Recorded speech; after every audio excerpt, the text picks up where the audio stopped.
그날 이후 내 세상은 조용해졌습니다.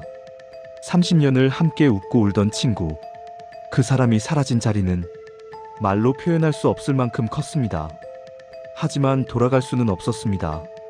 어떤 배신은 용서할 수 없으니까요. 저는 올해 65입니다. 남편과 두 자녀를 키우며 평범하게 살아왔습니다.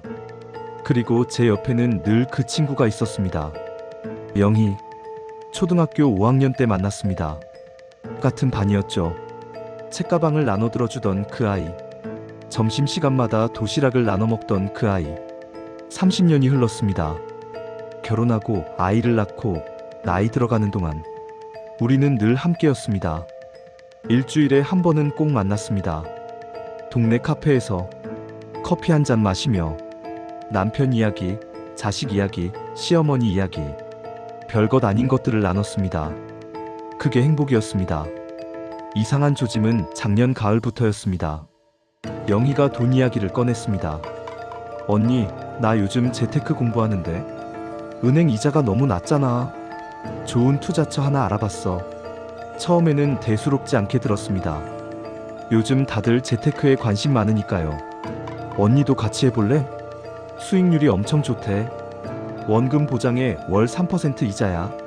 월 3%. 솔깃했습니다. 저희 부부는 노후 자금이 넉넉지 않았습니다.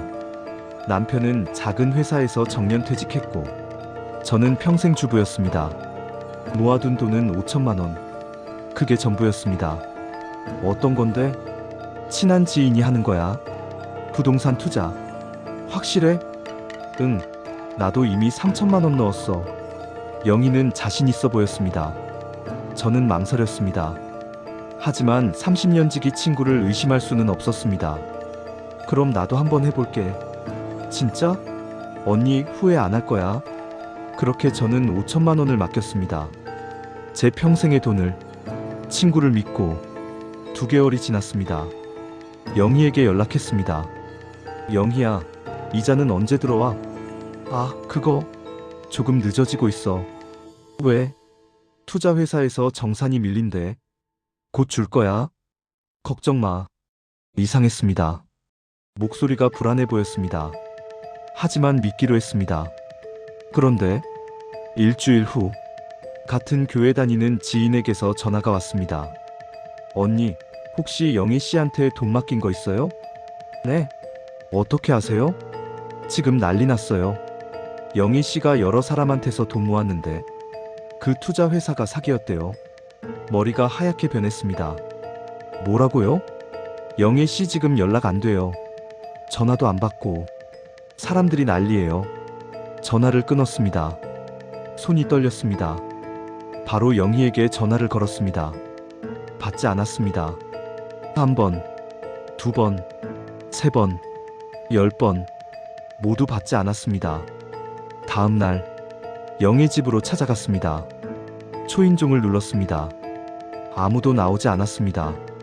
다시 눌렀습니다. 영희야, 나야. 문 열어. 여전히 조용했습니다. 영희야, 내 돈 어떻게 된 거야? 30년 친구가 이럴 수 있어. 목소리가 떨렸습니다. 눈물이 났습니다. 그때 옆집 아주머니가 나왔습니다. 거기 누구세요? 저 영희 친구인데요. 영희 씨 가족 다 이사 갔어요. 며칠 전에. 네. 짐 다 싸서 어디론가 갔더라고요. 세상이 무너졌습니다. 다리에 힘이 풀렸습니다. 그 자리에 주저앉았습니다.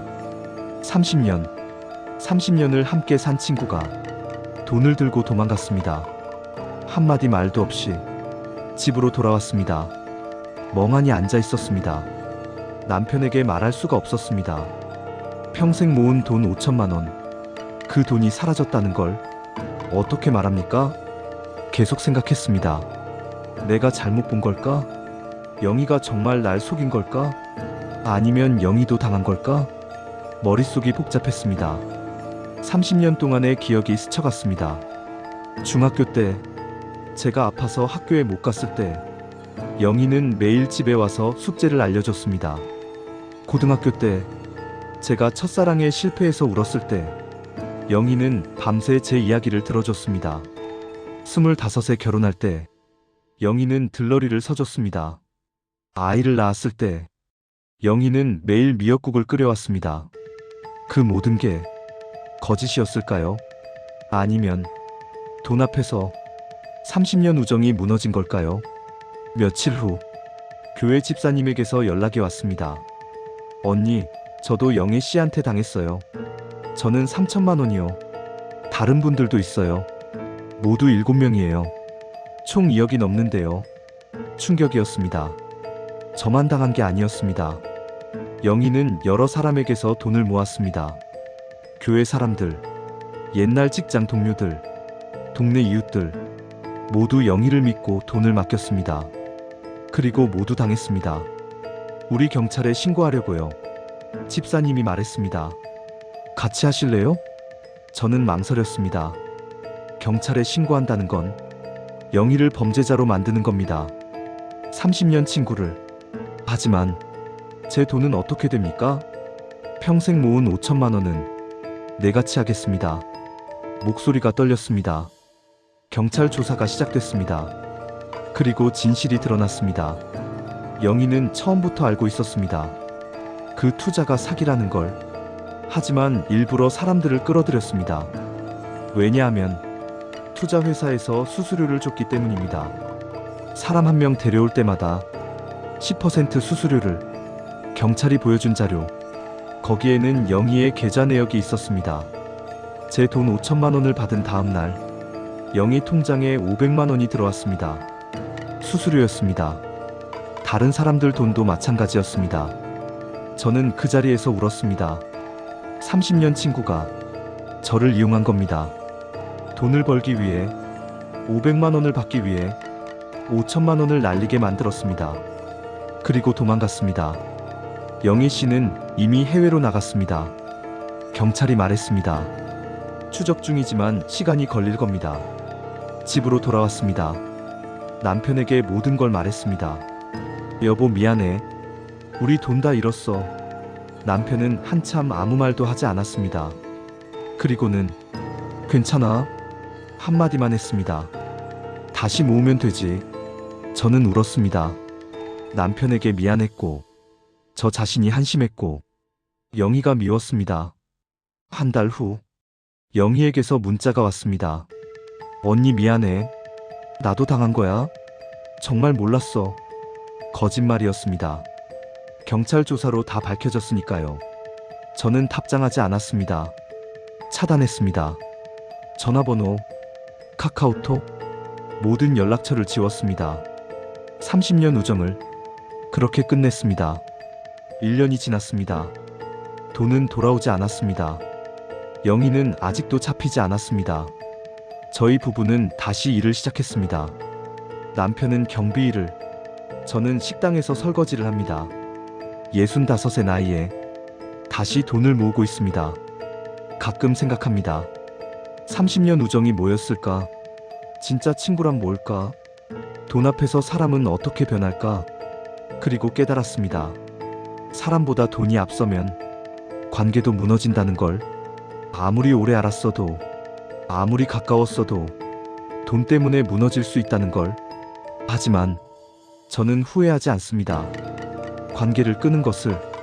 왜냐하면 저는 저를 지켰으니까요.